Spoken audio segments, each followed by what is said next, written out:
dijo Máximo Obviamente. Kirchner, no hay nadie. No, Está desierto el terreno. sí, y déjame decirte algo. Atención, que así como Cristina está presa en su casa, pero sigue haciendo algunas morisquetas, de paso digo, miren lo que está pasando en Francia, donde Sarkozy está en una celda de no sé cuántos metros por no sé cuántos metros, no puede hacer absolutamente nada. Pero, atención que parece que Lázaro Báez dentro de un ratito lo va a anticipar el señor Luis Gasulla, sigue facturando. Débora Plager, buenas noches. Buenas noches. Primera mirada, oxigenación de cambio y cambio en el gabinete. Ya está sentado con nosotros Diego Santilli. Déjeme que lo salude al designado ministro, todavía no juró. Santilli, buenas noches, gracias por cumplir con el compromiso. Después de mi insistencia ayer, minutos después de que lo llamara el presidente para pedirle que fuera ministro. Muchísimas gracias. Gracias, Luis, buenas noches. Muy bien, primera mirada y vamos con Cristina a hacerle las primeras preguntas al ministro. Ya mismo. Primera mirada, Débora, dale. Buenas noches, súper interesante, los estaba escuchando muy atentamente a Cristina, a vos. Coincido, me parece que ha sido una decisión acertada porque cumple con dos premisas, por lo menos, o dos compromisos que el presidente Milei había asumido. Por un lado, cierta apertura del gobierno, me parece que la incorporación de la figura de Diego Santilli se la garantiza, es una persona de diálogo, alguien que tiene relaciones con todos los miembros de la política, gobernadores, dirigentes que están en el Congreso, y al mismo tiempo Manuel Adorni, que ya un poco te lo dijo ayer a vos aquí, ya articulaba con muchos de los ministros del gabinete. Entonces me parece que, bueno, el liderazgo, no sé, me parece a mí, es una opinión personal, que es un error disputarle poder a un presidente. Y en segundo lugar, a un presidente que viene de convalidar en las urnas su legitimidad. Claro, sí. ahí está el punto. Si me permitís, Luis, ¿Cómo no, le preguntaría al flamante designado ministro del Interior, ¿a quién reporta cuando él negocie con los gobernadores? ¿A quién reporta? Buenas noches, Cristina, perdón. Hola, ministro, felicidades por la Buenas noches. designación. A un equipo, y el primer reporte es al jefe de gabinete, Manuel Adorni, al presidente de la Nación, a Karina Milei, al trabajo que tenemos que hacer en conjunto con también las cámaras, el Senado y la Cámara de Diputados. Ahí que hay un trabajo conjunto. Yo no creo que, por supuesto, la autoridad máxima es el presidente de la Nación y es el reporte máximo, pero acá tenemos que llevar un trabajo de equipo para sacar las reformas que son... Las reformas de segunda generación son muy importantes para el proyecto y para el proceso que viene en la República Argentina. Ahora, Santilli, está bien, ¿no? ¿Cuál es el laburo concreto? Porque, para que entienda la gente, se van a discutir la reforma. ¿Usted habla gobernador por gobernador o diputado por diputado? ¿Cómo se dividen la...? ¿No va a haber doble comando? Santiago Caputo por un lado, no sé, Martín Menem por el otro, usted por el otro. No. Tenemos que trabajar coordinadamente. Para eso tenemos un gobierno, para eso hay un presidente de una Cámara de Diputados. Para eso están las autoridades en el Senado, con Patricia Bullrich, que ahora entra también al Senado con toda la potencia que ella implica. También y en una mesa política. Por supuesto, y también hay un gobierno donde vos tenés un jefe de gabinete, vas a ser un ministro de Interior, tenés un ministro de Economía, que es con el que tenés que hablar todo el tiempo, tenés a la secretaria general de la Presidencia, Karina Milei, tenés al presidente, tenés a Santiago Caputo, tenés a todo un equipo. Bueno, ese es el equipo con el que tenés que trabajar, hay un gabinete. ¿Qué directiva le dio el presidente? El presidente fue claro y contundente. Trabajé el domingo con él, 1h15, en la residencia Olivos, y lo que me encomendó es la agenda extraordinaria, donde arranca por el presupuesto nacional, sigue por la modernización laboral, sigue por la reforma fiscal y el código penal prioritario. Después viene la agenda de sesiones ordinarias, pero eso va para más adelante. O sea que en diciembre arrancaría el plan, o ya los aprestos van a estar en este noviembre que todavía no tiene el nuevo Congreso. Van a empezar los acuerdos, supongo. Yo creo que obviamente los aprestos siempre están, porque ahí las autoridades de las cámaras trabajan y nosotros hacemos una tarea de acompañamiento a ellos. Obviamente yo tendré que empezar, y empiezo, ya he conversado con muchos gobernadores, no con todos, he conversado con algunos gobernadores, me falta seguir llamando a un montón de ellos, me falta juntarme con cada uno de ellos. ¿A quién llamo ya? Llamé a varios, pero no quiero hablar porque si no parece en detrimento de otros. Yo lo que creo acá es... Está empezando a hacer política, correcto. El objetivo es lograr las reformas, porque no es para la reforma para un presidente, es la reforma para la República Argentina, para los argentinos. Digo, cuando hablamos de reforma, la modernización laboral significa que hay más de la mitad de los trabajadores de la República Argentina están en informalidad. Tienen 0 derechos, tenemos que lograr que tengan derechos y que estén en la formalidad, respetando los convenios hacia atrás y teniendo la posibilidad de modificar, si querés, esos convenios colectivos, pero para adelante, ¿qué hacemos con el que está en informalidad? Tenemos que lograr que entre. Entonces, trabajar en ese camino. A ver, Algunos gremios ya están en pie de guerra, Diego. Yo les diría, en pie de guerra, ¿por qué? ¿Acaso no queremos que los argentinos tengan trabajo formal? ¿Acaso no queremos que tengan derecho a una vacación, que tengan derecho al acceso a la salud, que tengan derecho a tener una jubilación futura? No, ese es el camino. Además, si hay más trabajadores formales, ellos van a representar a más gente. Además, si hay más trabajadores formales, nuestros jubilados van a ganar más, porque si duplican los trabajadores formales, los jubilados ganan el doble. Entonces, así va el mundo, para ese lado. Bueno, obviamente hay que conversar, todavía hay que terminar de ordenar cómo va a ser el proyecto, pero fue claro el presidente, quiero ser claro con esto. Los convenios están, queremos modificar el convenio. Vaca Muerta fue un convenio modificado con el entonces titular del gremio, el señor Pereira. Entonces yo digo, es ese camino el que tenemos que buscar y hacia adelante con un nuevo mecanismo. Ministro, hay 2 o 3 cosas que le quiero preguntar. Le voy a agradecer a Cristina que se haya quedado Un placer, Luis. ahora acá. Muchísimas gracias por compartir. Nuestros colegas le quieren preguntar. Bueno. Una de las cosas que tengo pendiente es el tema de la candidatura testimonial, sí o no, y qué significa. Pero antes de eso, hay una matriz económica dentro del Ministerio del Interior que yo creo que va a tener que ser discutida. Una matriz económica de cara a la economía argentina, estoy hablando. Damián Di Pace, ¿lo podés compartir ahora mismo con Diego Santilli, por favor? Los desafíos económicos y de infraestructura. ¿De qué se trata, Damián? Buenas noches. Bueno, seguramente Diego va a tener un gran trabajo en este sentido al reunirse con gobernadores, básicamente porque... Primero porque hereda una situación que son los fondos comparticipables, ahí vas a tener seguramente, vos imaginate que ya este gobierno no tuvo transferencias discrecionales. Obvio. La coparticipación cayó, ¿por qué? Porque el gobierno nacional redujo impuestos nacionales, eliminó impuestos país y eliminó derechos a las retenciones. Claro Gran tema a trabajar. Deudas provinciales y muchas provincias con problemas de deudas previsionales y a su vez, lo que dijo recién, construcción de mayorías en el Congreso para reforma tributaria y laboral, que efectivamente es la gran agenda. Vos me decís, el sector privado que está esperando que la inversión privada local vea el horizonte, no que esto esté cerrado, pero por lo menos vea el horizonte. Y acá, fíjate, desafío de infraestructura importante, Diego, si lees esto, que tiene que ver seguramente con obras públicas y rutas, ampliación de gasoductos y electrificación rural, modernización de ferrocarriles y puertos, con varias situaciones de obras nacionales que están detenidas frente a planes provinciales que están en marcha. ¿Qué va a ser participación pública o privada? ¿Qué va a ser solamente con ejecución pública? ¿No? Gran punto, ¿no? También Di Pace, porque ahora el gobierno tiene que empezar a hacer esto, y lo va a hacer. Tuvo el gobierno 2 años muy importantes para lograr la estabilidad de la República Argentina. Estabilidad que es todo lo que hablamos de dónde venimos y dónde estamos, porque no nos olvidemos ahora, hacia dónde vamos es el camino. Y cuando habla Damián del tema de la obra pública... Bueno, este presupuesto tiene un 40% más arriba de inversión pública. Pero yo quiero decirle... El presupuesto 2026 tiene... 2026 tiene 40% más de inversión pública. Dato nuevo para mí. Bueno, es el presupuesto que envió el presidente. Yo soy diputado, así que es lo que recibimos nosotros. Ahora, también déjeme decirle algo. La salud es pública, de gestión pública y de gestión privada. La educación es pública, de gestión pública y de gestión privada. Y la obra también es pública, de gestión privada y de gestión pública. El presidente, ¿por qué lo digo? Porque ha lanzado y lanza las concesiones de ruta, que son muy importantes, para que cuesten menos, para que estén mejor y para que la infraestructura de logística, que es la clave en Argentina para sacar nuestras exportaciones, nuestra producción, esté acorde a las necesidades que tiene nuestro país. A ver, 2.300 proyectos nacionales detenidos versus 1.100 plan provinciales. Estamos hablando sobre todo de rutas ahí, ¿no? Estamos de acuerdo. Hay que tocar, hay que modificar, hay que trabajar. Pero también te le diría algo, Luis. Fíjese, se está construyendo un oleoducto. Sí.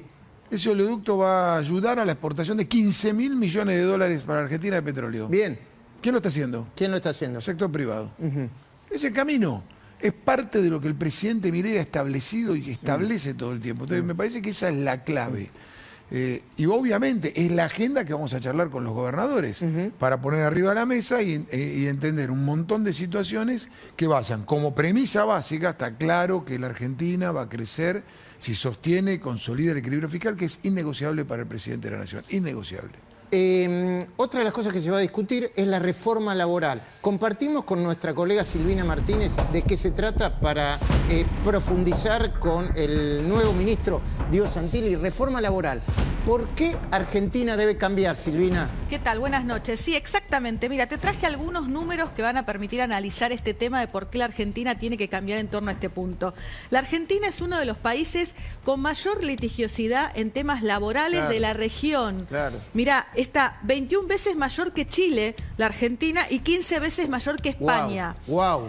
La industria del juicio laboral mueve más de 2,1 billones por año. Estos son números al año pasado.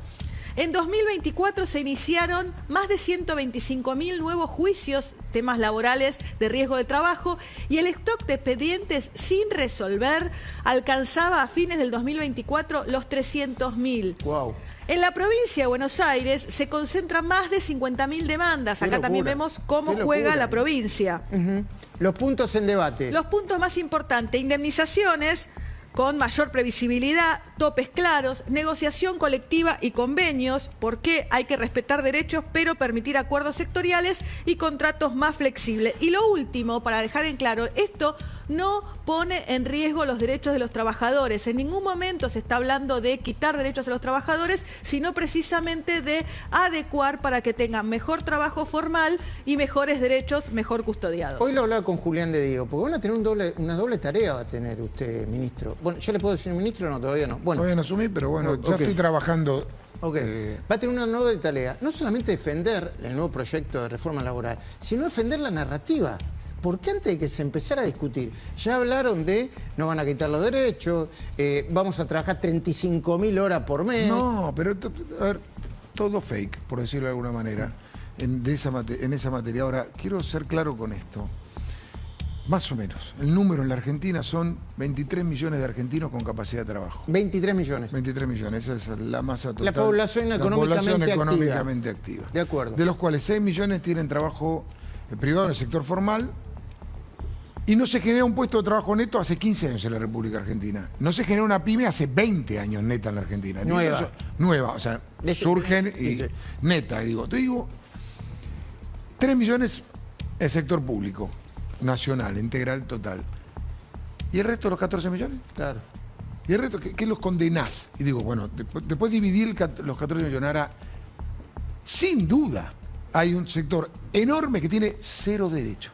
Cero, vuelvo a decir algo. ¿Qué es lo que tenemos que lograr? Es que tenga derecho. No, y además todo lo contrario. Además yo entiendo, Santilli, usted ha negociado con sindicatos desde el gobierno de la ciudad. Algunos sindicalistas son más modernos de lo que parecen, ¿no? Lo que pasa es que tienen una cosa complicada entre, lo voy a decir yo, los gordos millonarios que lo único que quieren es seguir con la mafia del sector laboral, de las indemnizaciones, para quedarse con un montón de guita a ellos, ¿no? Me tocó en el año 2017 trabajar para el convenio colectivo Vaca Muerta, Petroleros, Pereira.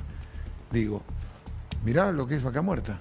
Más allá de su riqueza y su capacidad, pero las inversiones llegan porque están las dos cuestiones básicas: capacidad de inversión, credibilidad, sostenimiento en el tiempo y después convenios que funcionen. Entonces digo, mirá cómo se multiplicó. Y tiene todavía una capacidad de exponenciación mucho mayor. Bueno, ese es el camino. Bueno, todavía no asumió. Pero ya desde el gobierno de la provincia de Buenos Aires, Axel Kicillof, bueno, alguien que habla por Axel Kicillof le envió un mensaje. Mirá. ¿Estás contento que el ministro del Interior sea alguien que milita y trabaja en la provincia de Buenos Aires? No, contento no estoy. Más allá de su pertenencia a la provincia de Buenos Aires, imagino que como bonaerense y como candidato de la fuerza opositora en la provincia de Buenos Aires debe estar al tanto que su gobierno le robó a la provincia, a los bonaerenses, 12 millones de pesos. Así que seguro que está en este momento gestionando que se le devuelvan. Debe estar hablando con el Toto Caputo para que nos devuelvan la plata que nos robó Milei. Dice que le tienen que... ¿Qué capacidad que tiene Bianco siempre para no ayudar a la provincia a crecer? Yo digo, porque ¿qué le tengo que responder? ¿Que le paguen los 6 billones que le deben, los 6.000 millones que le deben al Garrahan? Digo, no es por ahí. ¿Sabe por dónde es, Bianco? Sentémonos en una mesa para que haya un código penal, para que los bonaerenses tengan delitos, menos delitos cero, tolerancia cero a los delincuentes. Sentémonos en una mesa para bajar impuestos a las pymes, a los emprendedores, que la provincia de Buenos Aires es la provincia más importante de la República Argentina por tamaño, volumen, capacidad, productividad. Ahora hay que sacarle la pata arriba a la cabeza a los productores. Sentémonos en una mesa para terminar y para que adhieran. Impuestos, ¿no? Es lo que estaba diciendo, bajar los impuestos, para que adhieran a la ley de reiterancia y la ley contra la mafia. Digo, ¿por qué no adhiere la puerta giratoria, que es lo que quiere todos los ciudadanos que vienen a la provincia? ¿Por qué no se sientan para discutir? Siéntese para discutir el Pacto de Mayo, que le sirva a la Argentina pero para dice que crecer. no lo invitan a discutir, no lo invitan a la Pero mesa. si no quiso ir el gobernador, nunca, rechazó fue el primero que dijo que no iba al Pacto de Mayo, el primero. Digo, entonces me parece que en vez de avanzar por ahí, tiene que avanzar por la propositiva. Débora Plager. Buenas noches, Santilli. Mi pregunta tiene que ver con lo que va al Congreso. Recién hablaban de las reformas, la tributaria, la laboral, bueno, queda el tema presupuesto, el Código Penal. Le quiero preguntar por el bloque PRO particularmente, porque es bien interesante teniendo en cuenta cómo terminó la reunión entre Milei, me refiero al presidente y el expresidente Macri. Difícil es pensar que diputados del PRO no acompañen iniciativas que ustedes mismos impulsaron durante muchos años, ¿no? En materia tributaria, laboral o del Código Penal. Sin embargo, hay tensiones y dentro de lo que quedó del bloque PRO hay algunos diputados, podríamos decir si son 8, si son 10, si son 12, que todavía responden al expresidente Macri. ¿Cree que van a colaborar, que va a haber algunas posiciones divergentes? Primero, en la provincia de Buenos Aires y en la mayoría de los distritos de la República Argentina se construyó una alianza Libertad Avanza PRO. Quiero ser claro. Segundo, hemos acompañado inquebrantablemente al presidente y a su gobierno desde el origen, diría, desde Acasuso hacia adelante. Y lo seguiremos haciendo. ¿Y por qué? Porque estos temas también estaban en la plataforma. Claro, pasa que hay algunos diputados que no, o que se abstuvieron o que se ausentaron en algunas votaciones en estos últimos meses, por eso se lo pregunto. A todos les pasó, pero más allá de eso, Débora, lo que viene es las reformas de segunda generación que el presidente establece para que la Argentina crezca ininterrumpidamente por 20, 30, 40 años. Y eso nos tiene que importar a todos los argentinos, sin excepción. ¿Por qué? Porque a cualquier gobernador de cualquier provincia, de cualquier símbolo político, lo que más le debe importar es que haya más empleo, que haya más pymes, que haya más comerciantes, que haya menos impuestos y que la gente pueda vivir mejor. Y ese es el camino. Y que haya mejor educación de calidad, que haya acceso a la salud, que haya los temas estructurales. Menos al kirchnerismo, digo, porque ya dijeron que están en contra. Bueno, la máquina de impedir nos trajo hasta acá, ¿no? 54 de inflación, de pobreza, 211 de inflación anual, 9.000 piquetes anuales. Tenemos que salir de ese lugar.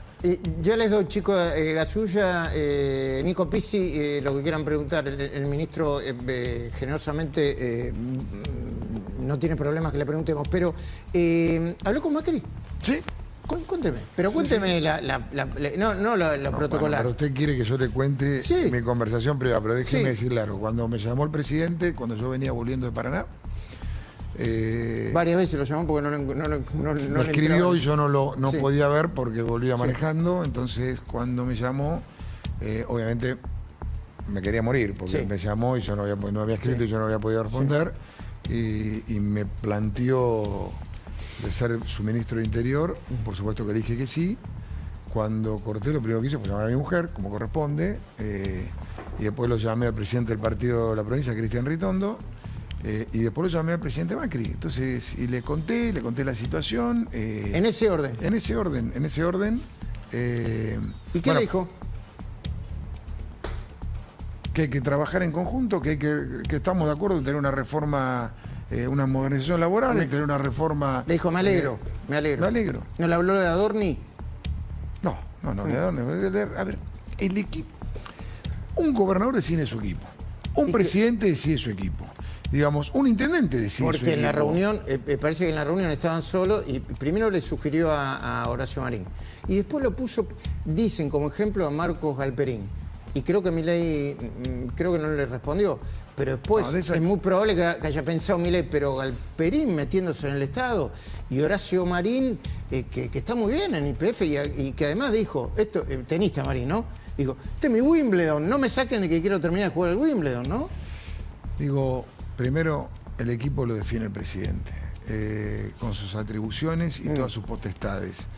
Y lo tiene que hacer con total tranquilidad. Y cuando uno es convocado por el presidente, yo decidí dar el paso hacia adelante porque es en lo que vengo luchando hace 2 años y veo una Argentina que va a salir con toda su fuerza. Entonces, hay que poner el cuerpo. Y quiero responder lo de testimonial porque me hizo la pregunta y no la quiero tirar a la tribuna. No me iba a olvidar. Digo, Su candidatura es testimonial. Luis, ¿Fue testimonial entonces? No fue testimonial. ¿Por qué? Discúlpeme, Luis. O sea, déjeme decirlo claro. Testimonial es aquel que sabiendo que es candidato ya sabía que no iba a asumir.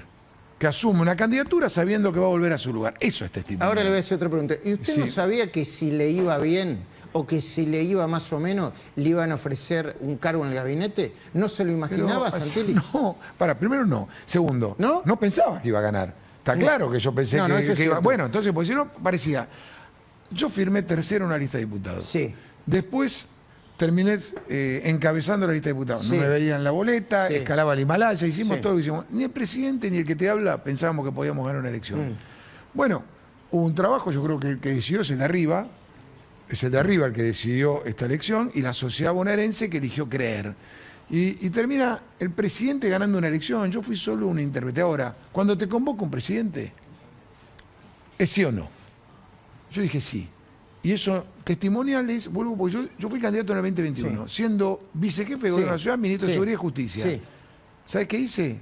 Asumí mi banca y renuncié a todo lo que tenía, que podría haber vuelto, como hicieron otros, que fueron del mismo lugar y volvieron al mismo lugar. Ahora, cuando vos te convoca un presidente para ocupar un lugar de otra jerarquía y y vos no habiendo sabido que ibas a ser convocado, pero ¿qué testimonial? El testimonial es aquellos que se ponen en la boleta y vuelven a su lugar donde están. ¿Gasulla?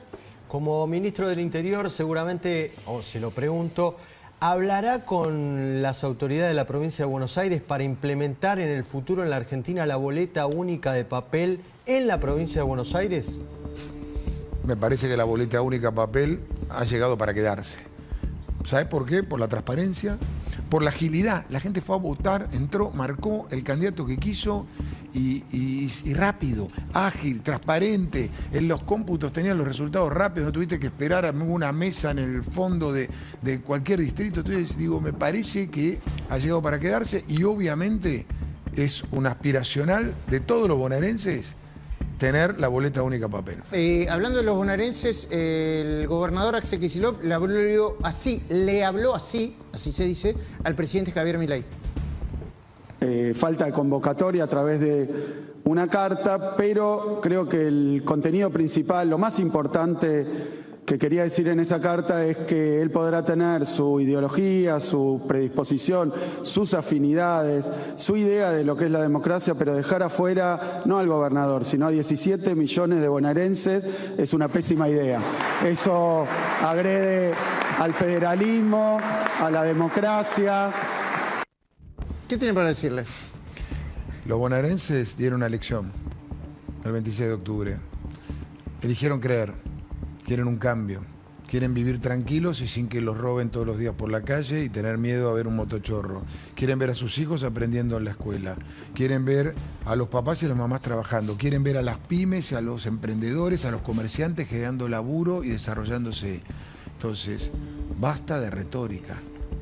Si realmente usted cree en el diálogo, vamos a sentarnos para bajar impuestos, vamos a sentarnos para tener un código penal nuevo, vamos a sentarnos para firmar un pacto de mayo que no quisiste ir, digo, y empezar a trabajar de una vez por todas por los bonaerenses. Pues no quiero volver a la discusión del pasado, que fue el ministro de Economía que menos recursos le dio a la provincia de Buenos Aires. No nos olvidemos de eso, porque los años pasan y parece que uno... ¿Quién? ¿Kicillof? Por supuesto, fue el menor momento de la historia de coparticipación de la provincia de Buenos Aires. Y entonces, fue el que más recibió de parte de un presidente de manera discrecional con Alberto Fernández. Los dos extremos. Ahora, quiero ser claro. Entonces yo quiero tratar de poner por la positiva y por adelante el país, que es lo que necesitamos los argentinos. Los argentinos necesitamos salir adelante, pero no 1, 2, 3 o 4 años. décadas. Ok. Décadas. Y el trabajo que está llevando el presidente es para que la Argentina crezca por décadas. Dos cositas más. Dipache, dame los datos de informalidad, así volvemos a lo que estaba hablando Diego Santilli, que es muy importante para discutir la reforma laboral. Dale. Bueno, dato de informalidad. La informalidad del empleo en Argentina en los últimos 14 años creció el 27,1%, la informalidad laboral. Registrado privado creció 5,7% y a pesar del recorte del sector público, el empleo público creció 33,5%. Cuando hablas de monotributistas creció 9,1%. ¿Y le puedo hacer una pregunta sobre reforma tributaria, Luis, al ministro? ¿Cuál? Quiero preguntarte, digo, lo siguiente. Vos mirás esta camisa, veo que estás hablando mucho de las pymes. El botón paga ingresos brutos. Sí. El acrílico paga ingresos brutos, el algodón paga ingresos brutos, la confección paga ingresos brutos, la distribución paga ingresos brutos y la comercialización paga ingresos brutos. Está lleno, tiene más de bruto que de ingreso esto. ¿Cómo hacemos para que las provincias una pyme pueda competir con estos impuestos? 100% de acuerdo. Si querés, me pongo desde el lado provincial. Es un impuesto endemoniado, es un demonio ese impuesto para toda la cadena, porque no es el 4,5, el 5, depende, o el 7, depende del rubro. Va sector por sector y cadena por cadena acumulando, como bien estás planteando en una camisa, tenés la acumulación. Yo creo otra fórmula, yo creo que hay que ir, pero es una posición personal y digo, me parece que hay que ir a un impuesto a las ventas, como hace el mundo, salir del ingreso un impuesto bruto único a las ventas. Pero claro, entonces, bueno, el presidente lo ha planteado cuando dice el IVA para el país del nacional 9%. El resto cada uno. Y que el resto compitan cada uno en las provincias. Ahora, ese es un tema que va a abordar el ministro de Economía y que va en esa dirección. Yo creo fuertemente en lo personal que se había hecho un trabajo para bajar ingresos brutos que después volvió hacia atrás después de la pandemia. Antes de despedirlo, no lo van a convertir a la Fuerza del Cielo ahora, ¿no? Porque se peló ahí en ¿cómo se llamaban los muchachos? En la misa, Carajo, no sé dónde era. ¿En la misa? En Carajo. Hoy lo metieron en el medio del gabinete. ¿Vio el video de I Feel Good?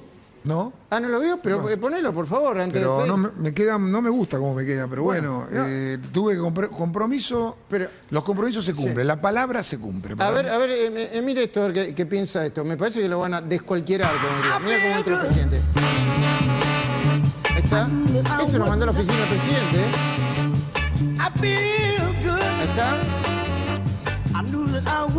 Mario Lugones. Ahí viene. Sandra Petovelo. Mariano Cuña Olivarona, ¿sí? Mariano Cuña Olivarona, no me preguntas Santilli que no puedo responder.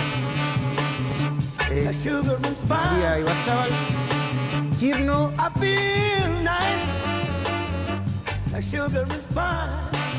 está, Adorni, viene el abrazo, ¿cómo decir que se llama? Un abrazo del fútbol, Diego Santilli. Faltaba el pechito ese que hicieron, pechito con Luis Petri. Por favor, a ver. Bueno, ¿qué energía hay en el gabinete antes de despedirnos? Muy positiva. Un presidente que fija una visión.